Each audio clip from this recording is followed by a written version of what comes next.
দক্ষিণ সিটির মেয়র হওয়া উদ্দেশ্য নয়, বৈষম্যের প্রতিবাদেই হচ্ছে আন্দোলন, একথা বলেছেন বিএনপি নেতা ইশরাক হোসেন। সন্ধ্যায় কাকরাইলে সমর্থকদের সাথে যোগ দিয়ে তিনি অভিযোগ করেন, বিচার বিভাগের উপর হস্তক্ষেপ করা হয়েছে, চাপ প্রয়োগ করা হচ্ছে ইসির ওপর। এই সময় দুই ছাত্র উপদেষ্টাকে পদত্যাগ করে রাজনীতি করার আহ্বানও জানান তিনি। এ নিয়ে আরও জানাতে রাজধানীর কাকরাইল এলাকা থেকে সরাসরি যুক্ত হচ্ছেন সহকর্মী অজিত সরকার। অজিত, সামগ্রিকভাবে কি অবস্থা দেখছেন এই মুহূর্তে? জানতে চাই আপনার মাধ্যমে। জি রেদওয়ান, আপনি জানেন এখানে সন্ধ্যার পরে কিন্তু এখানে বিএনপি নেতা ইশরাক হোসেন কিন্তু এখানে এসেছিলেন।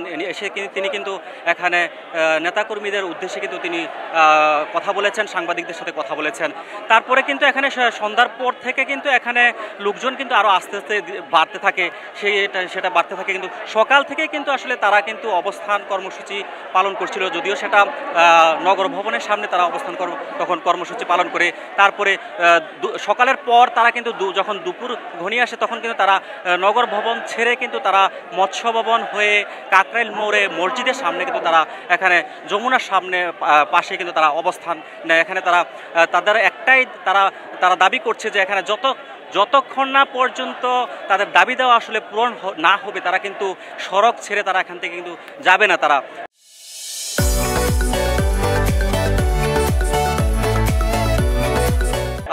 আর সেটাই কিন্তু আসলে সন্ধ্যার পরেই কিন্তু এখানে বিএনপি নেতা ইশরাক হোসেন তাদের যে নেতা আসে তিনি সাংবাদিকদের যেটা তিনি জানিয়েছেন যে আসলে যে বর্তমান যে অন্তর্বর্তী সরকারের যে উপদেষ্টারা রয়েছেন তারা কিন্তু আসলে বিভিন্নভাবে কিন্তু বিভিন্ন কর্মকাণ্ডে কিন্তু তারা কিন্তু বাধা সৃষ্টি করছে।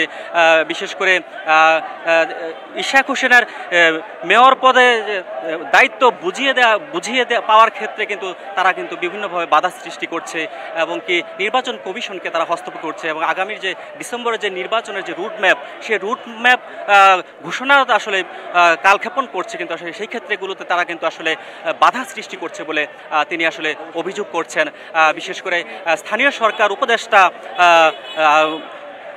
আসিফ মাহমুদ এবং তথ্য উপদেষ্টা মাহফুজ আলমের বিরুদ্ধে কিন্তু তিনি অভিযোগ তুলছেন যে তারা বিভিন্ন ক্ষেত্রে তারা হস্তক্ষেপ করছে। সরকারের থেকে কোনোভাবেই দুইজন উপদেষ্টা আসলে আগামীর যে নির্বাচন সেই নির্বাচনে তারা কিন্তু আসলে তারা সঠিক যে সিদ্ধান্তে তারা যে উপনীত হবে, যে তাদের যে লক্ষ্য উদ্দেশ্য তারেক রহমান দেশে আসবে, বিএনপিকে এগিয়ে নিয়ে যাবে, যে 31 দফা তার যে বাস্তবায়নের সেই লক্ষ্যে কিন্তু তারা কিন্তু আসলে বিভিন্নভাবে বাধা সৃষ্টি করছেন বলে অভিযোগ করেছেন বিএনপি নেতা ইশরাক হোসেন।